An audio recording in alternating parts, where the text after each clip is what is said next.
Look at you, even though there's so much to do, you come through. It helps my heart to hear you laugh and see the smile that you brought back. It's okay, only got a couple days, but we don't need nothing more than that. You're gonna get right on that plane, go on back to California, but I'll always feel this way.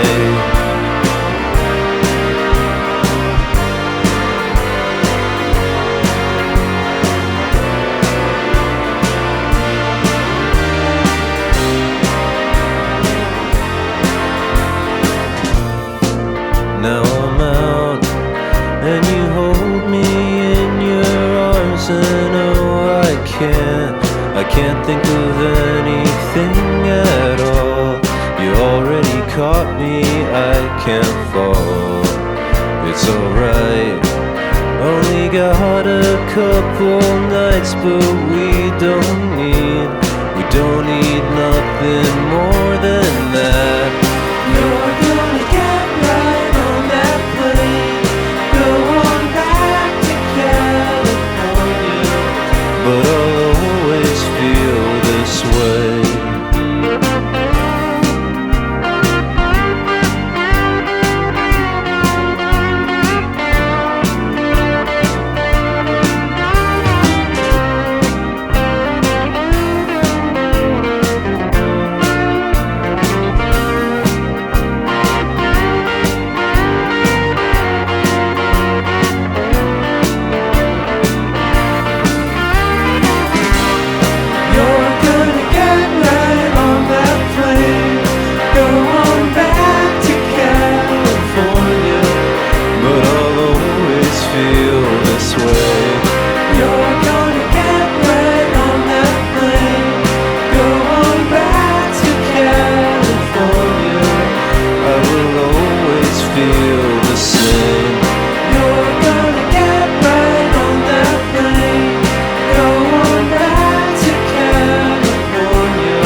Recorded live on World Cafe, it's This Is Lorelei with I Can't Fall. It's the opening track from the new album Holo Boy. My guest today is Nate Amos, who performs as This Is Lorelei. Nate, so nice to meet. Welcome to World Cafe. Thanks for having me. Yeah, man, I appreciate you being here. How are things? Things are good. Wrapping up a long stretch of touring. I'm really excited to take a little break. You've had a pretty busy run of things for sure. And we'll get into that in a little bit. But first, I want to talk about Holo Boy, the album. This is a reference to Star Trek's holodeck? Yeah, I mean, more so than anything else. Okay. But yeah, I was when that song was written, I was heavy into Star Trek, and it worked. It's not really a song about that in particular. Sure. But I don't think the song would have been called that had I not been watching a lot of Star Trek. Why were you watching a lot of Star Trek? Because Star Trek's awesome. Okay, fair enough. Do you have a particularly favorite series? TNG, Deep Space Nine? Deep Space Nine, probably, if it really came down to it. It's the right answer. I really love Voyager, even though it's maybe a little more hit or miss than Deep Space Nine. But I love all of them. I have a big soft spot for Enterprise. I've had people roast me for that before. Scott Bakula is probably roasting you right now. Yep. Yeah, maybe he's like, I wouldn't even like that show, and I was on it. No, I just thought it was an interesting aside. You don't get a lot of Star Trek references when it comes to music here at the cafe. Fair. But okay, why was Holo Boy the right title for the album? Out of the songs that I recorded for the album, it kind of just felt like it had the best name for an album. And it kind of, that song was The EP that's originally from was the first Lorelei EP that I ever made, not while I was visiting my family at home. It was the first time that Lorelei existed in my normal day-to-day life rather than being like something I would do really quickly in between Christmas and New Year's. So it was kind of the beginning of the project really existing. Yeah. So it felt appropriate. Makes sense.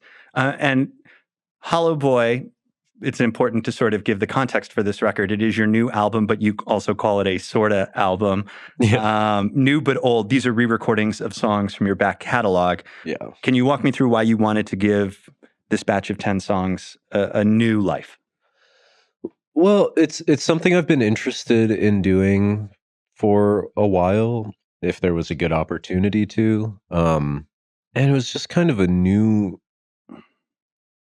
sort of project because it's kind of like the opposite of how I've always worked with Lorelei, which is to write really quickly and to kind of try to use production to create variety within the songs because they're all being written at the same time. So the idea of taking a group of songs written over a really long period of time and flipping the process so that you're trying to produce it and record it in a way that it all gets glued together. Yeah, cohesive, yeah. It seemed like I don't know, just seemed like fun. Well, I mean, it's fun because you have a pretty deep well to pull from. There are over 30 EPs in the This Is Lorelei catalog. I mean, the obvious question is, how did you pick the songs? Was there a specific theme? How did they raise their hand for a re-recording? Well, honestly, I mean, again, one of the defining things about Lorelei that makes the project what it is the speed at which things are written generally, which is almost kind of improvisational. And when everything's already written, you can't really do that. So the only way I could kind of fit that element of improvisation into this project was to just choose the songs really quickly without really thinking about it. So the same way you the same way you practice your songwriting craft a little bit, which is very quickly. Yeah, just try to think about things as little as possible and have it be all instinct and reflex. So I beyond making sure that I didn't choose anything that I really didn't like, I kind of just it's like the first 10 songs that I thought of without looking at the back catalog. I was trying to pick things that I remembered. I think that makes sense more than just sort of throwing a dart at a dartboard. If it's top of mind, you know, obviously you're thinking there's something you could do with it. How much room for improvement, you know, versus keeping, say, the soul of the song? Like, I imagine, I don't know if you're a tinkerer, but a chance to go back in and re-record a song, you could change everything. And yeah, well, it was nice to have that opportunity because, you know, part of the working ethos of this project has always been to tinker as little as possible. So every song that I've ever made as Lorelei, there are things, tiny things that I would change if I could do it again. So getting the opportunity to do these again, you know, and I feel like a lot of the changes are probably things that are more for me than anybody else. They're just these tiny, tiny little things.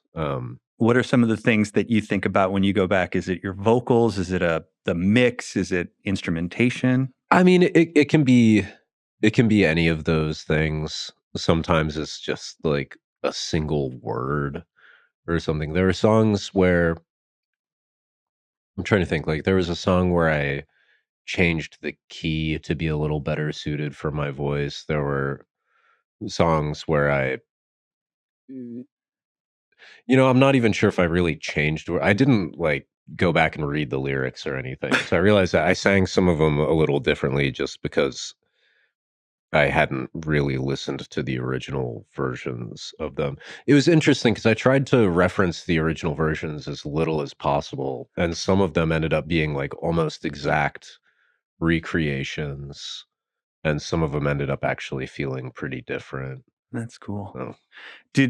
Did you feel like you got them all to live cohesively together on an album, even though they're coming from different eras, different EPs? Because that is a challenge, I imagine. Well, I knew that was going to be a little difficult, so I kind of, the way I made it was designed to, or the process was designed so that that would happen as naturally as possible. Mhm. You know, I recorded everything really fast. Um, I did all the vocals for the entire album in 1 2.5 hour session without taking a What? break, because I wanted to. It was coming off of a lot of touring, and you know, Lorelei's. It was just like I'd been singing more than I've ever sung in my life for, you know, like 5 months of touring, Yeah. pretty much.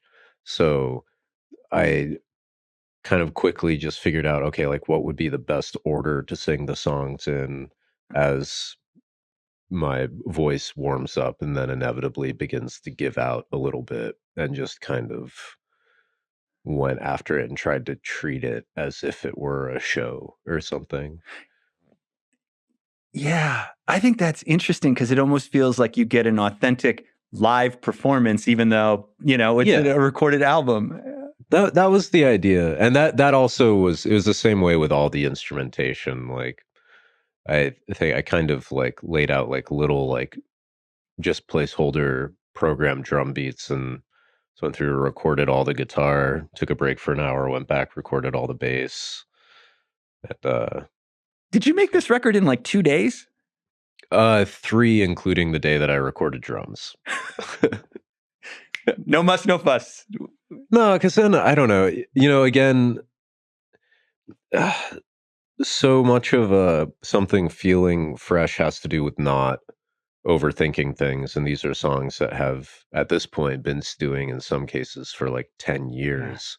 So the only thing left to not overthink was the song selection and the performances themselves. Yeah. So Makes sense. yeah. Also, I just didn't have that much time. I was in between tours, and I was like, I don't want to spend all my time doing this, so let's see like how quickly it can just get done. Oh, man, well, it turned out great, and necessity is the mother of invention, right? So Yeah. This is World Cafe. We're talking with Nate Amos of This Is Lorelei. The new album is called Holo Boy.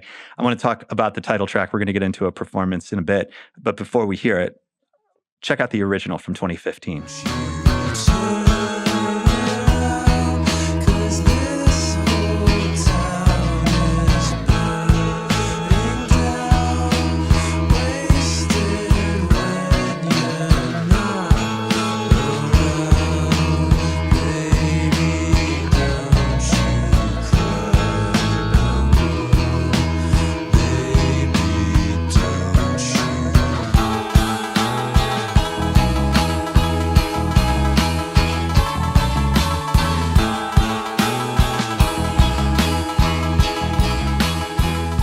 Okay, so that's a bit of Holo Boy from This Is Lorelei, your original track from 2015.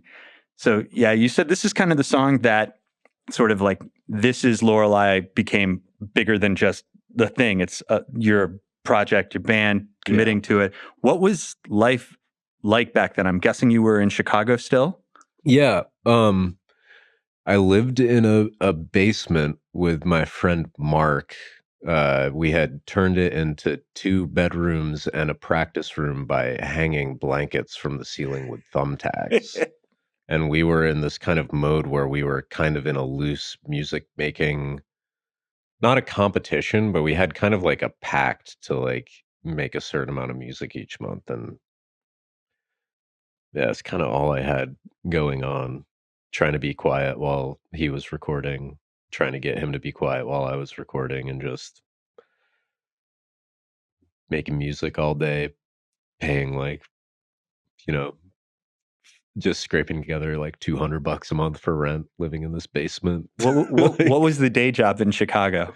I was one of the people running a recording studio, where I would try to produce and record bands from the scene, like, that couldn't afford to go to, like, a true pro recording studio for, like, dirt cheap, to kind of document what was going on in the scene. So a lot of the time I was sleeping on a couch at the studio in Bridgeport in Chicago, and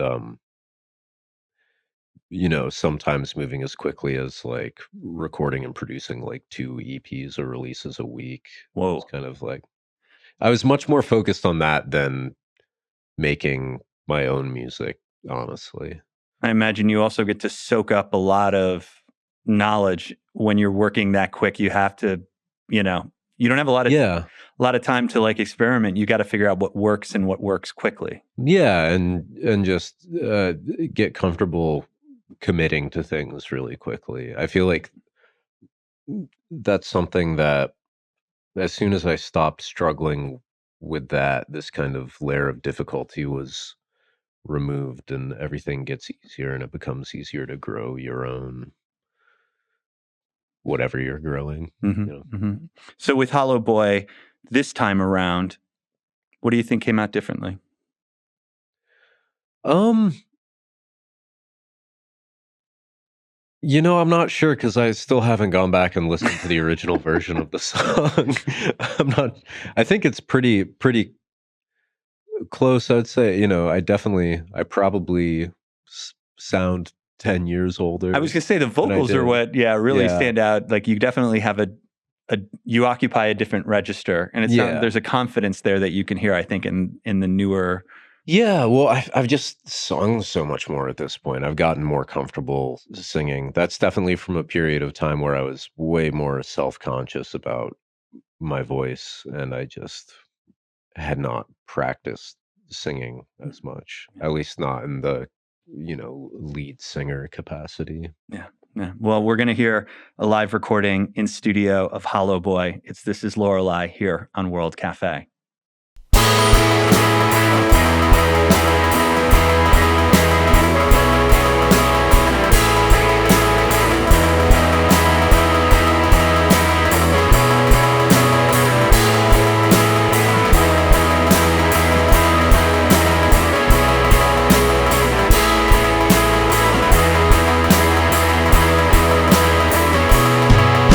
Stick thin, you can feel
recorded live here in Philadelphia. It's This Is Lorelei with the performance of Holo Boy. It's the title track to the new album from This Is Lorelei.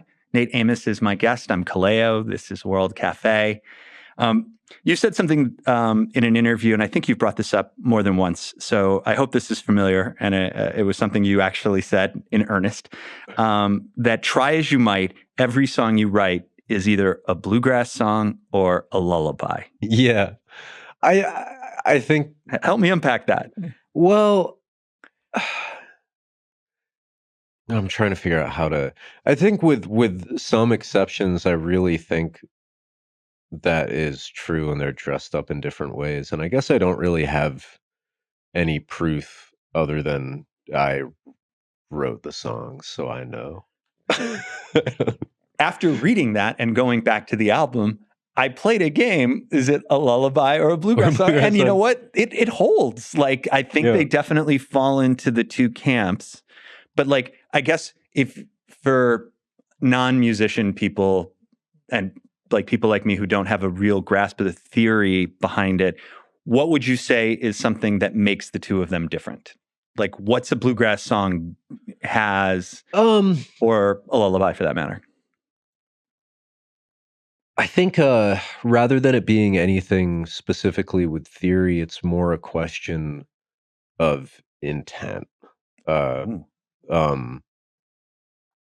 lullaby being like a song of intended comfort, I guess, and a bluegrass song being anything else. That's mostly just because I grew up surrounded by bluegrass music, and there's a very particular quality to melody in bluegrass that I think is just kind of more deeply ingrained in my brain than anything else. How much of that comes from, growing up with your dad in Front Range, Bob Amos, singer-songwriter, guitarist? Front Range. A lot of it. I mean, that was kind of what I was surrounded by, was the music that he and other bands that Front Range was friends with were playing, and it's pretty much bluegrass and the Beatles were the two kind of the two things that you'd be hearing in your house growing up. Yeah. Okay, so how does a son of a bluegrass musician who's surrounded by bluegrass and the Beatles get into Tool? Is that a phase? Is a Tool a phase? Was I don't know. No, it was a life choice. I mean, maybe it is a phase. It's recent. I'd never really cracked Tool until, I guess, a couple years ago now. I thought this was like a teenage thing. No. I mean, I had heard Tool, and I had like a vague understanding of what Tool sounded like, but when it really clicked for me was approaching them again via King Crimson, because they toured together briefly, and Robert Fripp said something along the lines of Tool being kind of like the heirs to King Crimson, and that reframed it for me. And as soon as I started thinking of them as a prog band rather than a metal band, it kind of it changed for me. And I listened to more Tool than anything else, for sure. Wait, in general, that is your go-to? Yeah, as of the last 3 years or so, totally. Wild. Yeah. That doesn't, are Tool songs lullabies or bluegrass songs? Nah. Well, I mean, part of what I admire about Tool is it's stuff that I could never... It's kind of like the opposite of what I do, because I feel like a lot of what I do is defined by the fact that I can't focus long enough to make a collection of songs that's that cohesive in sound, and they have such a dialed in sound that's so particular to them, and instead of getting distracted and going all over the place, they just occupy this space and explore like every possible corner of it. And I really wish that was something I was capable of doing, but I'm just too much of a scatterbrain. I don't think you should be tough on yourself. It takes them a decade to make an album. Yeah. They might be just as scatterbrained as you Yeah, are. who knows? They're very deep pond, not wide. It's World Cafe. Nate Amos is my guest of This Is Lorelei. The new album is called Holo Boy. So, okay, the opposite of from the Tool direction. I know there's some verification for this in that Blink-182, about as far away from Tool as you can get, did play a bit of a formative role, or at least an important part in how you think about songwriting. Yeah, well, it's fun. I think there's a weird overlap, or not even weird. I think on a fundamental level, I don't know. I'm not like a pop punk expert or anything. I mostly just know a lot of Blink-182 songs from growing up. But the overlap between that and bluegrass is actually pretty big, because the whole thing is it's like you have these, in its purest form, you have 3-chord songs, catchy melodies, and it's fast. So it kind of really clicked with me as a kid. And then at some point, I think in 2019,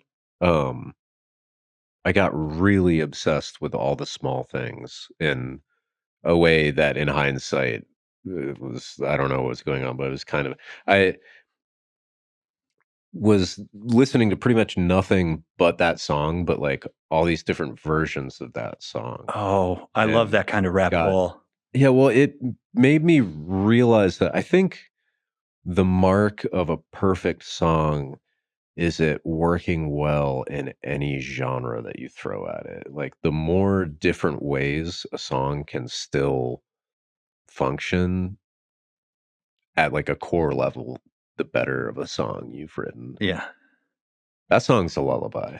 I was about to say, when you like, that's not even though bluegrass is in short, catchy, 3 chords, that feels like a lullaby purely from how they sing the song, the melody. Right? Totally. No, that's a song of, I mean, it's a love song. Yeah. It's a song of comfort. Do you have is there a more important member of Blink-182? Do you have, like people ask Lennon or McCartney, do you have a DeLonge Hoppus divide? Yeah, I'm a Tom guy. Really? But I might be biased because of all the alien stuff. I love him. Yeah. If it really came down to it, but both, he wrote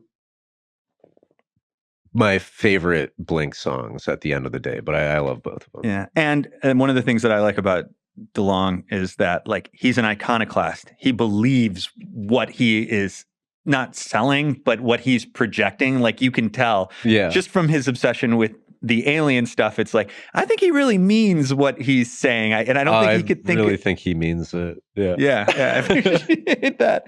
So, where's your love now? Lullaby? It feels like a lullaby, maybe because the melody in the beginning. Yeah. No, that's a bluegrass song. No, oh man, I think that's.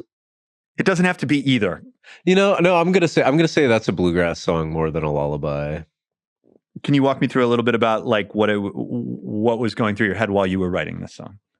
I know we're going back a little bit. Honestly, I wrote and recorded that song in like 2 hours, and I remember next to nothing about the process. I just was making a song. How much stuff do you trash? From that album? No, just in general. Like, because you work so quickly, I wonder, do you throw away stuff quickly too? Yeah. I mean,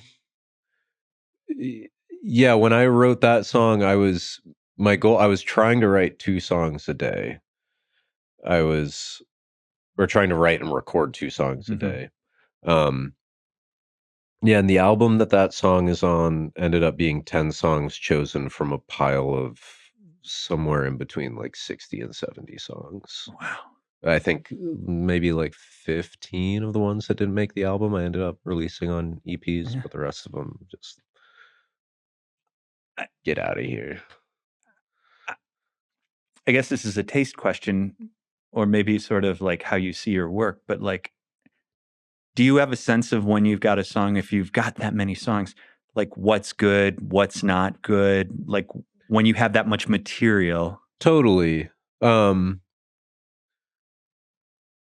Yeah, I mean, I think the thing for me is like you have to write the bad songs too. Because at least for me, like if I'm stuck on a song that I know isn't good, I either have to see it through to the end or I have to delete all traces of it from my computer or whatever and do my best to just forget about it.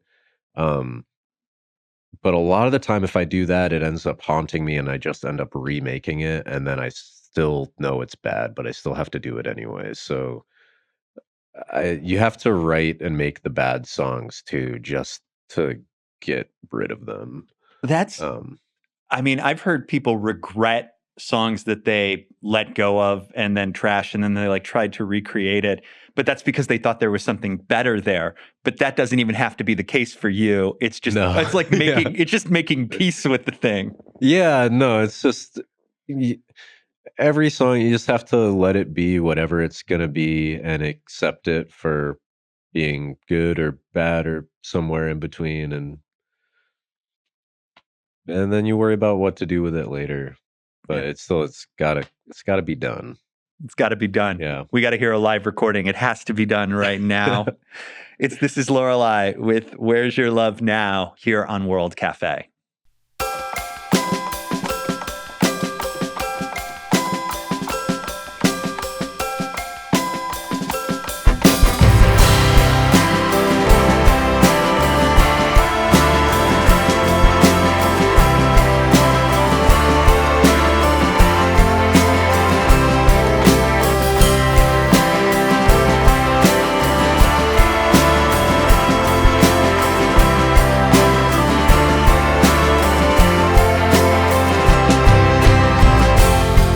Where's your love now? Long after your song is over, when you left me to drink, I thought I'd die in my sleep, but I'm healthier now, and I'm happier now. Long after all love is over, but you light me a hole I thought I couldn't repair, and you didn't blink.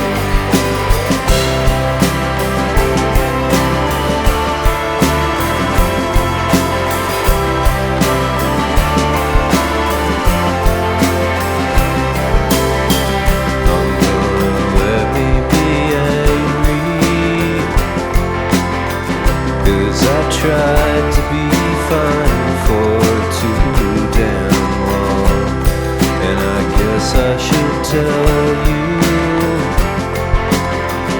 you can't seriously think I'd forget those lines, shaking hands and touch words that you said out loud, my crying eyes, they could only look down in shame.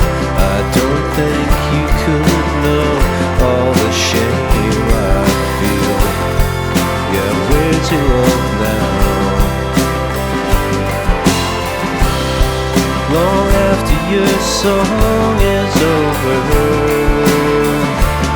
well, that gas got me so bad that I thought I deserved it, but I'm healthier now,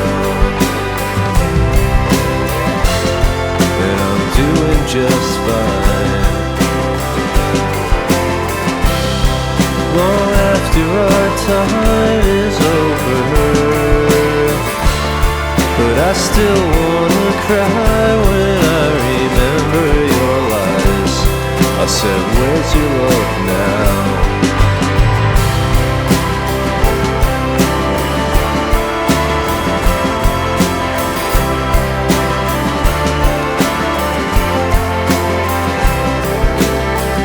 I'm gonna let me be selfish, 'cause I laid down my life for you all last year, and I guess I should ask you,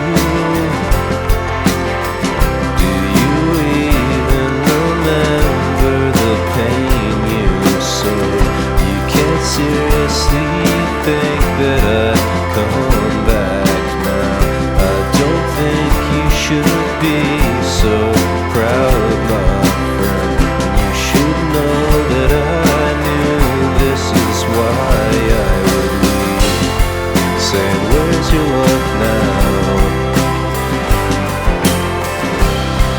Long after your song is over, when you left me to drink, I thought I'd die in my sleep, but I'm happier now. Are you healthier now? Long after our love is over, for that hole in my chest still wishes you all the best, but I'm healing it now. And I wonder, where's your love now?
Where's Your Love Now? Recorded live here on World Cafe. It is This Is Lorelei.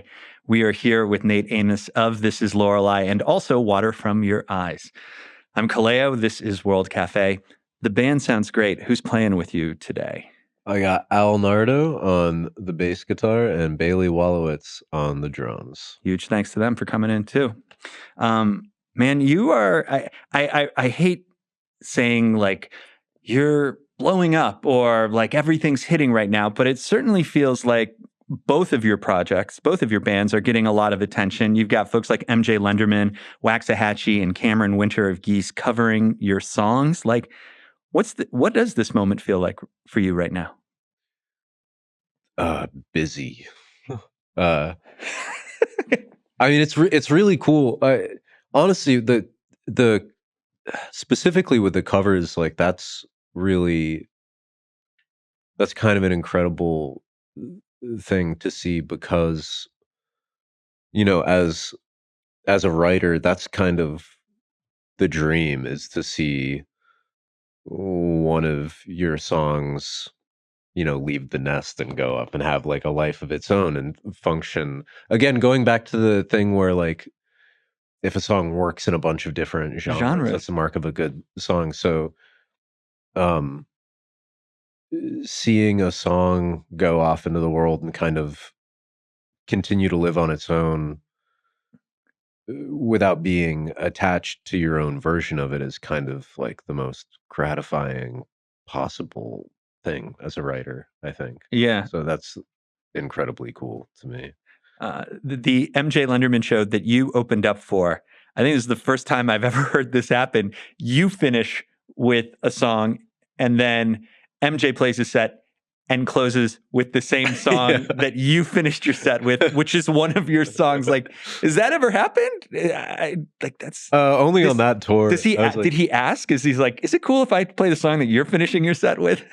Well, I asked him if it was okay if I played it. I wasn't. It's your song. Well, but the other version, like he and I made the MJ version together. So that was what I was like in my head. I was like, if it's only okay to do this song once at the show, it would make sense for it to be the version that we made together. Which was further complicated by the fact that the version we were playing during the Lorelei set was this kind of weird combination of the original version and the MJ version. But yeah, I don't know. And we just did it. And it was fine. That's cool. Back to sort of, being a little bit more in the spotlight than maybe you've been in the past. I know, as we talked about, This Is Lorelei has been a project that's over 10 years old. You've recorded a ton of music. Like, was this a moment that like you thought about a decade ago? Like I guess, what were your expectations when you were starting This Is Lorelei? Definitely not this. No? No. I mean, the whole idea with Lorelei was that it would be purely for the sake of exploration and practice. It was not something that I ever really pushed until it had existed for, close to a decade, I think. And it really was, my manager kept saying, let me like pitch one of these albums to a label. And I'd be like, okay. And then I would make an album and just immediately put it online. And I would get a text from him being like, hey, like, saw you just dropped this. Like, you should let me send one of these around sometime. And that was the first time I really thought about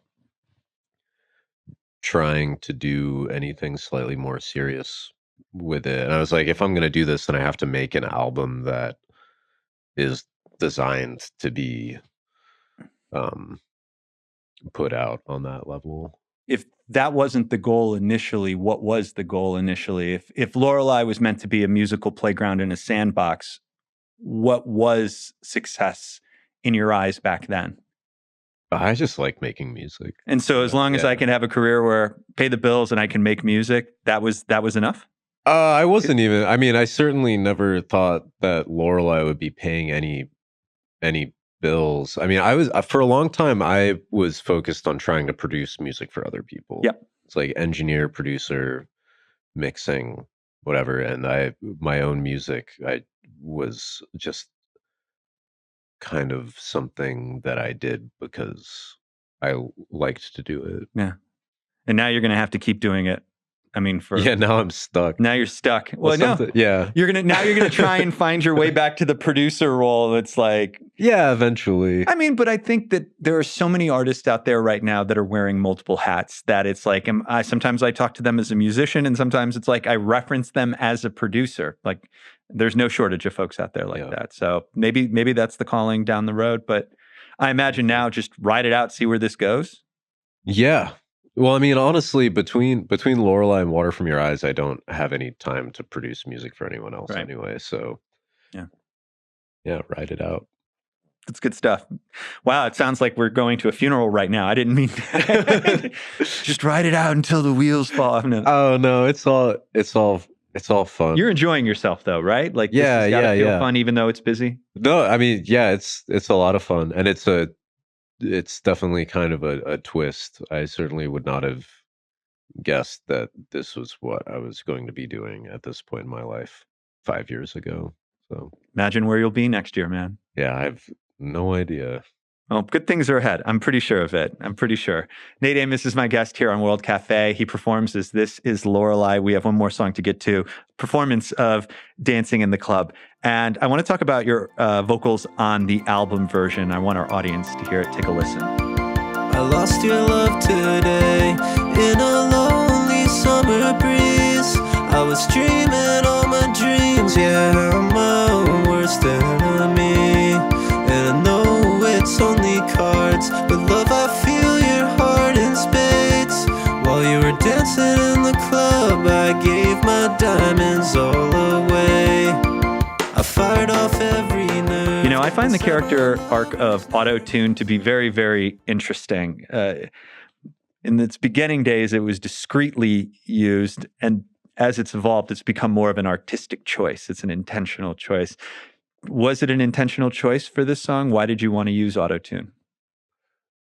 To fit with it thematically. So actually, if you go far enough back, it actually I think the first time it was used was intentionally as an effect. So when I first knew about it as a kid, because my dad had a home Pro Tool setup, and he had it. It was, no one was even calling it auto tune. It was just called the Cher effect. From Believe. Believe. Yeah. And this was, I think I was thinking like thematically with the club thing, and I put it on there because of the Cher song. No, it's totally. I mean, there are a lot of auto-tune heroes out there. You got your T-Pains, you got your Owl Cities and Charlie XCXs, but yeah, I think Cher's the OG in terms of it. Melodyne used to be done to discreetly correct people's performances so that you didn't, but then with Cher, she actually used it to create, this weird sort of like. Well, it's an effect just like, reverb or distortion or anything else, I mean, I wouldn't put it in the Hall of Fame of reverb or distortion. I maybe put it in a no, but in terms of like how, like, when you use it as something that's supposed to be noticed, it's just like another stylistic choice. It's just another effect. Yeah. So this was the song that you and MJ re-recorded. Why do you think like Dancing in the Club sort of resonates outward, and like musicians want to play it? Well, I was intentionally trying to write a song that could potentially get picked up and covered by a bigger artist. That was the only time I've ever written a song primarily thinking about that. So out of wait, so of all the songs you wrote, the one you're like, this would be good because if someone covered it, it would really work. Well, and it wasn't happened. It wasn't even like noticing it after I made it. Like from the get-go, I had like the bare bones, like the melody for that song, and the goal was to write something that would maybe get picked up by somebody someday. So what's in? I don't want you. It's not like trying to ask a magician to give away his secrets, but like, when you're doing that with intentionality, are you thinking like major chords or the simplest melody that people can sing along to? Is there certain things that you look to when you're writing a song like that? Well, catchy and fast, which is funny because the cover of it is not fast. But also something with that album in particular that I was really focusing on was I think the songs that, at least for me, the songs that stick with me the most are songs where it would sound just as complete if someone is singing just the melody, like walking through the woods by themselves, as it feels with a chord progression, full production and stuff. So part of it was trying to make the melody such that it didn't need anything else. Even just as a melody, it could stand on its own, just that way.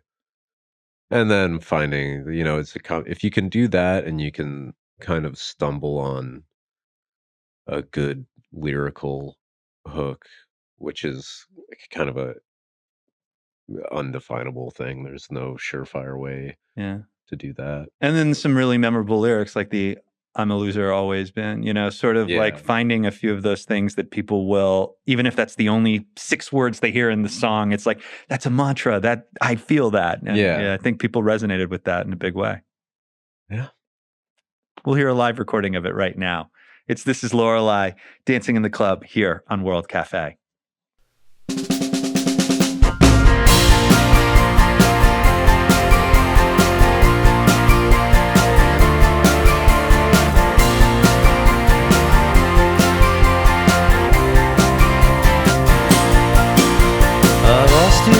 Today, in a lonely summer breeze, I was dreaming all my dreams. I'm my own worst enemy.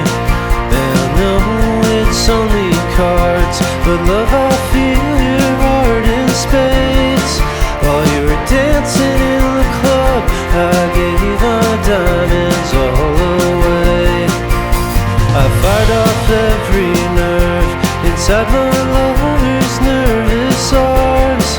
I was counting lucky stars before I walked out of the bar.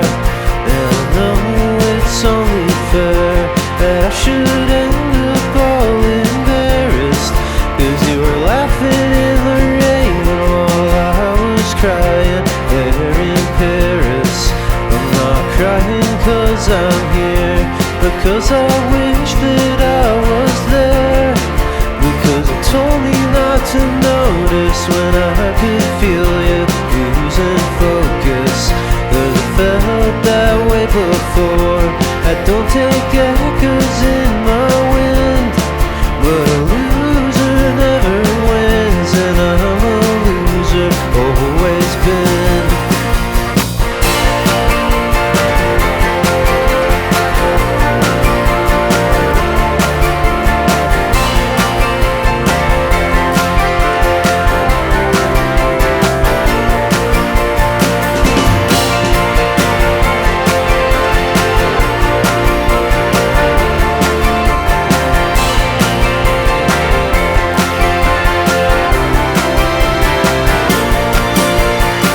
Down in that street, my favorite city's artery, and I stared into the moon like it was staring back at me. And I took my lover's call, I flew those numbers through the air, and I told me not to care that I was feeling all alone there. And I sang into my phone, I ate my dinner in the dark, and I picked up my guitar while I was fucking up my heart. While I was singing Steely Dan, crying, shake it in the wind. Yeah, loser never wins, and I'm a loser, always been. You see, I lost your love today in a lonely summer breeze. I was dreaming all my dreams, I'm still my own worst enemy. And I can tell it's hardly started, but I don't wanna pull my hand, and I don't wanna fold it in, though I can feel your smile departing. And I know it's only cards, but love, I feel your heart in spades. While you were dancing in the club, I gave my diamonds all away. While you were dancing in the club, I gave my diamonds all away.